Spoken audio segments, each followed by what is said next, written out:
पूर्वांचल की सियासत का खास जिला मऊ, जहां बोलती है अंसारियों की तूती, जिसे कहा जाता है मुख्तार अंसारी का गढ़, जो बीजेपी के लिए बना हुआ है बड़ा चैलेंज। जहां सपा ने विधानसभा चुनाव 2022 में राजभर और अंसारियों के सहारे सरपट दौड़ाई थी साइकिल। विधानसभा की 4 सीटों में से 3 सीटों पर सपा गठबंधन की हुई थी जीत, तो एक सीट पर खिला था कमल। वहां निकाय चुनावों ने मानो बदल दिए हैं सारे समीकरण। तो 2024 का सेमीफाइनल कहे जाने वाले इन चुनाव से 2024 के लोकसभा चुनाव पर कितना होगा असर, हम इस रिपोर्ट में आपको बताएंगे। जहां बात होगी आंकड़ों की, तो स्थानीय पत्रकारों से समझेंगे मौजूदा सियासी माहौल को। तो सबसे पहले ये जान लीजिए कि मऊ लोकसभा सीट उन सीटों में शामिल है जहां 2019 में बीजेपी को बड़ी शिकस्त का सामना करना पड़ा था। बसपा के सिंबल पर गठबंधन के उम्मीदवार अतुल राय चुनाव जीते थे। अब बीजेपी की नजर मिशन 2024 के लिए इस सीट पर गड़ी है। तो क्या हो सकता है 2024 में बड़ा खेल, चलिए उसे समझते हैं। सबसे पहले जानते हैं यहाँ क्या रहा निकाय चुनाव का रिजल्ट। घोसी लोकसभा सीट के तहत 1 नगर पालिका और 10 नगर पंचायतें आती हैं, जिसमें बसपा ने इस बार बड़ा फेरबदल करते हुए नगर पालिका अध्यक्ष सीट पर अपना कब्जा जमाया, जबकि एक नगर पंचायत सीट पर भी बीएसपी उम्मीदवार की जीत हुई। वहीं बीजेपी के खाते में भी 2 नगर पंचायत सीटें आई हैं, जबकि एक सीट पर आरजेडी तो बाकी 6 सीटों पर निर्दलीय उम्मीदवारों की जीत हुई। सपा के खाते में एक भी सीट नहीं आई। तो ये रहा निकाय चुनाव के नतीजे, जहां वैसे तो निर्दलीय उम्मीदवारों का ही दबदबा रहा, लेकिन बीएसपी की दमदार प्रदर्शन और बीजेपी की चर्चाएं भी खूब रही।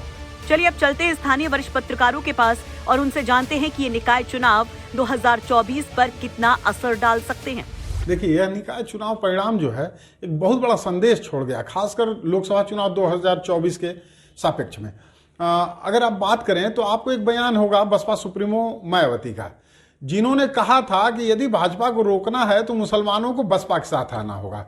यह बात शायद उस समय कुछ लोगों को मजाक सी लग रही होगी, खुद मुझे भी ऐसा लगा कि जिसकी एक भी सीट नहीं आ रही है प्रदेश में, चाहे एक सीट आ जा रही, वो अब मायावती ऐसा कह रही है कि भाजपा को रोकने की कुवत केवल बसपा में है। और आज आप देखेंगे इस निकाय चुनाव के परिणाम, तो जहां जहां मुसलमान प्रत्याशी रहे हैं या मुसलमानों ने बसपा पे भरोसा जताया, वहां देखिए एकदम जैसे परिणाम बदल से गए हैं। आपने कल्पना किया था क्या चुनाव के पहले मऊ नगर पालिका परिषद सीट को, मतलब कोई भी यह मान के चल रहा था कि यहां सपा जिसको टिकट देगी वह जीत जाएगा, लेकिन जैसे ही बसपा से अरशद जमाल प्रत्याशी हुए और सभी मुसलमान एक साथ हुए, मतलब रिकॉर्ड मतों से। यह क्यों? इसके पीछे जाते हैं पड़ोस की जनपद आजमगढ़ लोकसभा में, जहां गुड्डू जमाली को कहा जा रहा था कि यह तो डमी प्रत्याशी हैं, भाजपा को हराने के लिए आए हुए हैं। वह गुड्डू जमाली केवल मुसलमान मत, वह बसपा के परंपरागत मतों के भरोसे एकदम लड़ाई में आखिरी दम तक कायम रहे।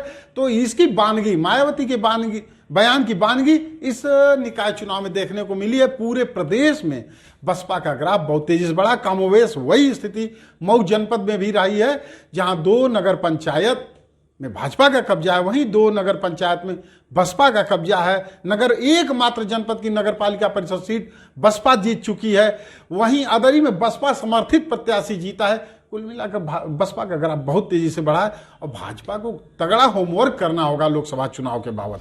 नगर निकाय चुनाव के परिणाम के बाद एक नया समीकरण मऊ जनपद में आया है, मुस्लिम और दलित गठजोड़।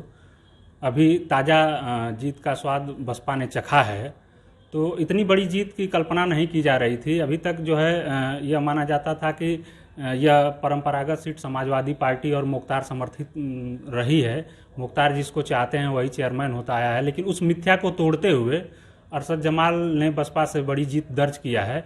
तो इसका परिणाम सीधे सीधे कहीं ना कहीं घोसी लोकसभा पर पड़ना तय है और 2024 में यह प्रयोग बसपा दोहरा सकती है किसी मुस्लिम कैंडिडेट को दे करके। बाकी भारतीय जनता पार्टी के वो से देखा जाए तो भारतीय जनता पार्टी का भी प्रदर्शन पहले से बेहतर रहा है नगर निकाय चुनाव को लेकर के। घोसी और दोहरी घाट में बड़ी जीत भारतीय जनता पार्टी ने दर्ज की है। इसके साथ ही सभासदों की बड़ी संख्या जो है कि भारतीय जनता पार्टी के पक्ष में परिणाम आया है। बाकी एक फैक्टर ये है कि 2024 में अगर ओम प्रकाश राजभर भारतीय जनता पार्टी के साथ आते हैं तो कहीं ना कहीं उसका बड़ा परिणाम देखने को पूर्वांचल में मिलेगा। केवल जनपद में ही नहीं, पूर्वांचल में बड़ा परिणाम देखने को मिलेगा। तो स्थानीय पत्रकार यहाँ मुस्लिम और दलित गठजोड़ के नए समीकरण को बताते हैं, और वो भी इस लोकसभा सीट के निकाय चुनाव में बसपा की मजबूती की बात कहते हैं। हालांकि उनके मुताबिक बीजेपी ने भी अच्छा प्रदर्शन जरूर किया, लेकिन बीएसपी इस सीट पर 2024 में विरोधियों की नींद जरूर उड़ा सकती है। वहीं अगर राजभर बीजेपी के साथ गठबंधन कर लेते हैं तो सियासी हालात कुछ और भी हो सकते हैं। मऊ से दुर्गा सिंह किंकर की रिपोर्ट, यूपी तक।